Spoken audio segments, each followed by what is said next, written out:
Bueno, continuando un poco con el traumatismo maxilofacial, ¿verdad? ¿Qué es lo que se debe y no se debe hacer, ¿verdad?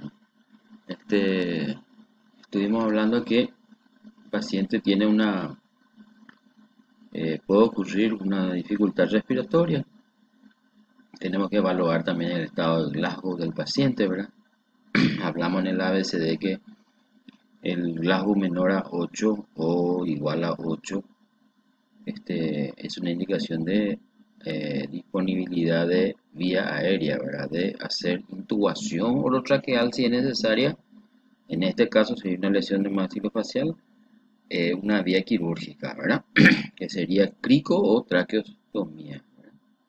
La utilización de sedantes en pacientes con traumatismo tanto de cráneo o maxilofaciales no está indicado porque puede disminuir el grado de conciencia, disminuir la capacidad del paciente de manejar la mecánica ventilatoria y también de secreciones, ¿verdad? Puede ocasionar la broncoaspiración en estos pacientes. Entonces, no es recomendable si es que no vamos a intubarle al paciente o asegurar la vía aérea, ¿verdad? Eh, otro, Otra causa importante es el sangrado profuso también. Si hay un importante sangrado en la vía aérea, entonces uno tiene que asegurar, ¿verdad?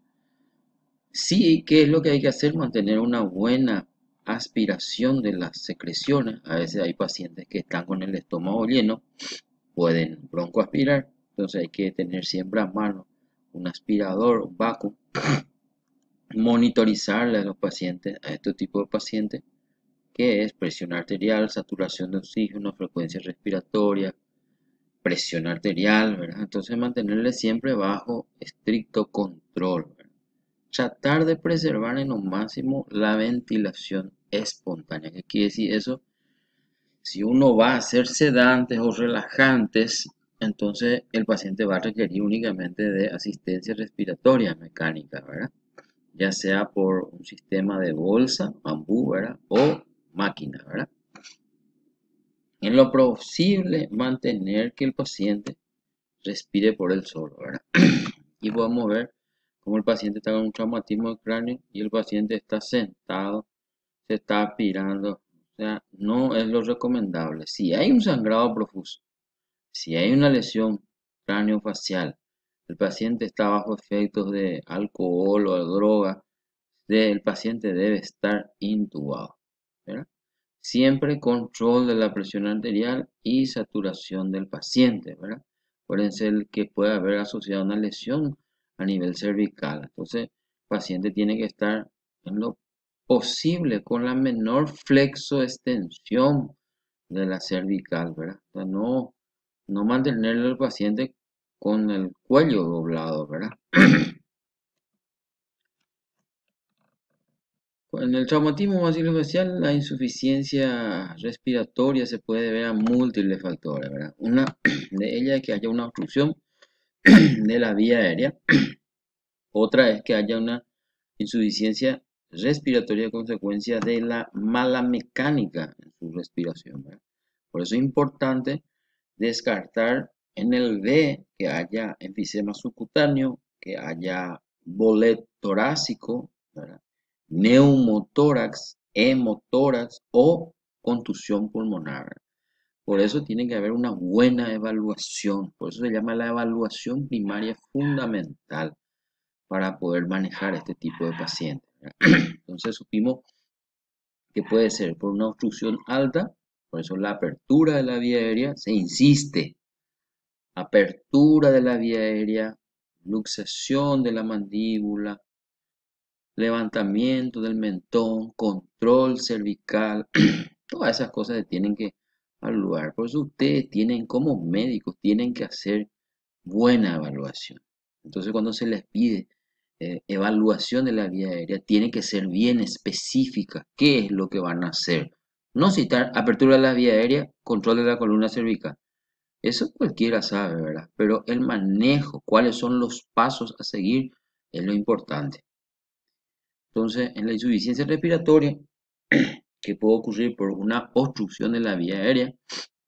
Nosotros tenemos que valorar en los traumatismos maxilofaciales las fracturas posteriores, las fracturas laterales o bilaterales de las ramas de la mandíbula, ¿verdad? Se palpa eso a la apertura y a la palpación de la vía aérea y sobre todo de la parte del maxilar.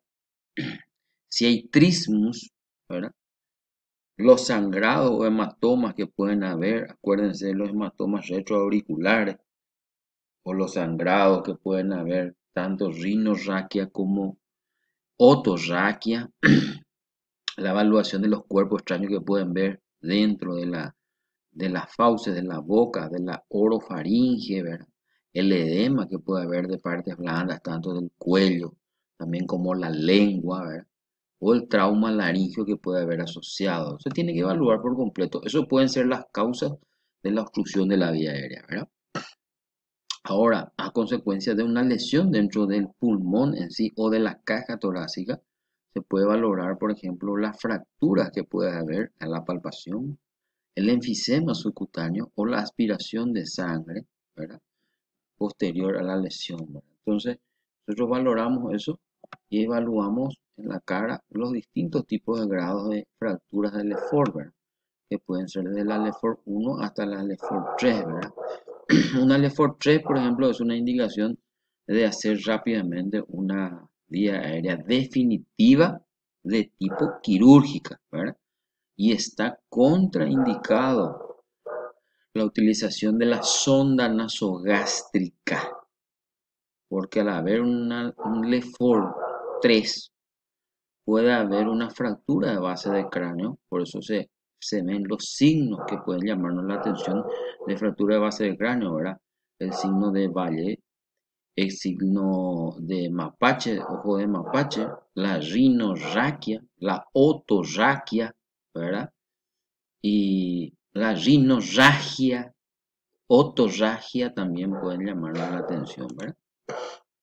Acordarse siempre que la fractura puede ocasionar la obstrucción posterior, ¿verdad?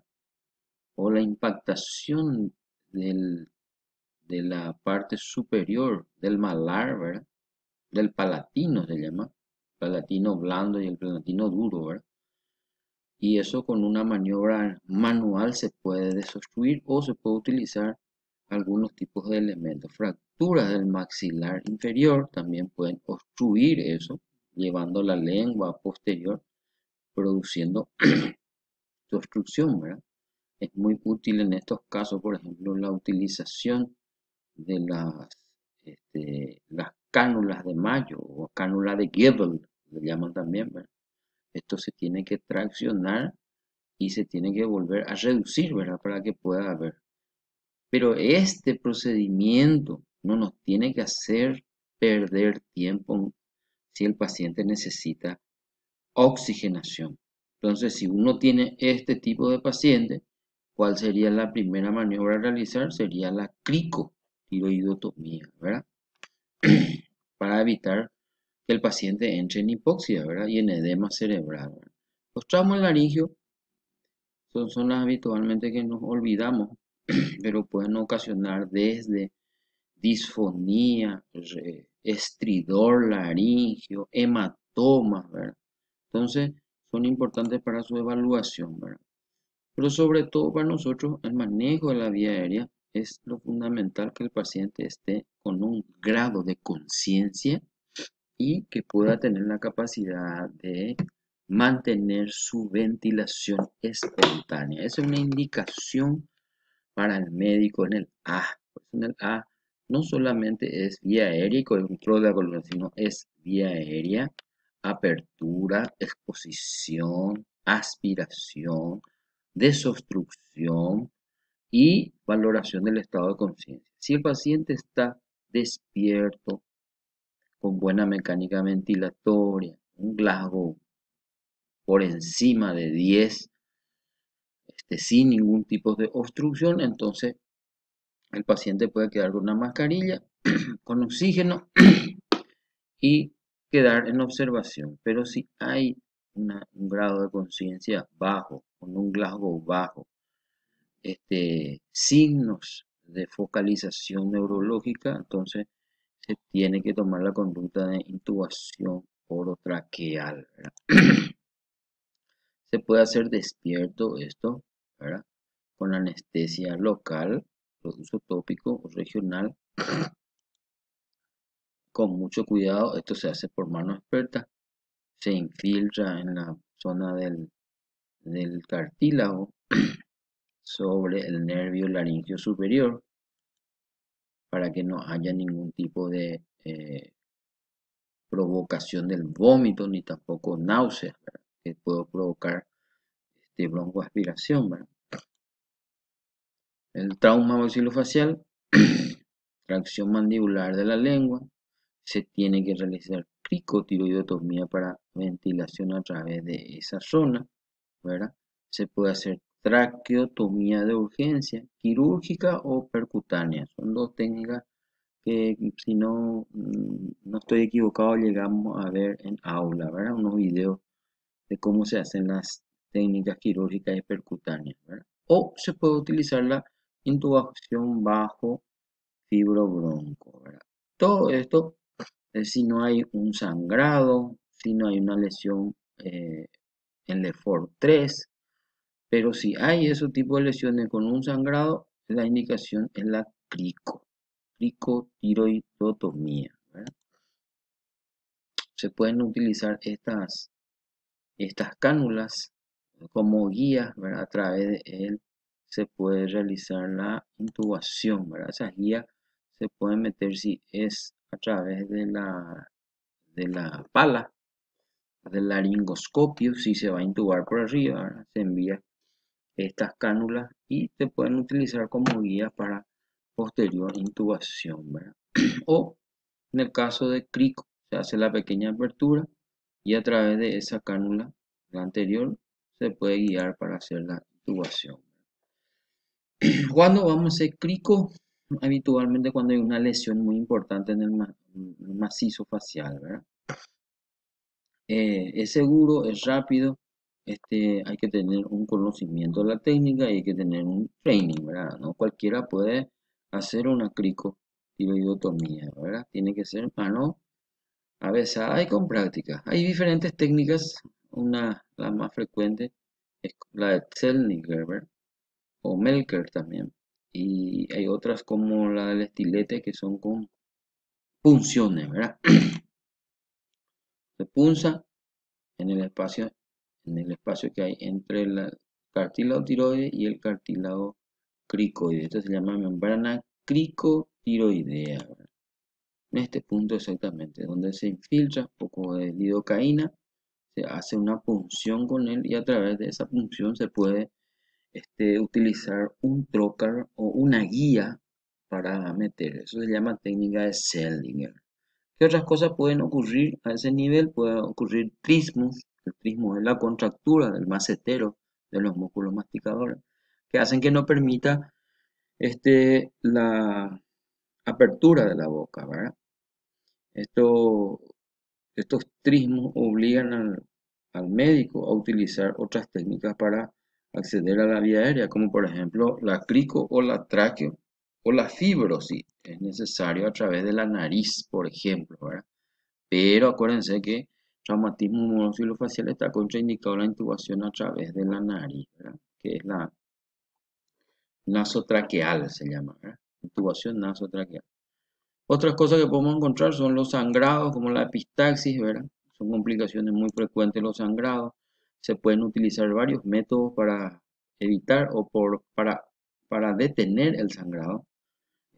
Utilizamos los taponamientos, las sondas de Foley, sondas inflables, los mechados, ligaduras y un poco más complicado es la angiografía con embolización, ¿verdad? Acá podemos ver cómo se puede utilizar una sonda Foley para poder hacer el taponamiento. Por la punta de la Foley se puede atar una gasa o se puede utilizar el propio balón, ¿verdad? Un balón para poder inflar y detener el sangrado, ¿verdad? Estos son mecanismos con tracción en el caso de que haya fractura de los maxilares, ¿verdad? Habitualmente los que sangran son la carótida, la se utilizan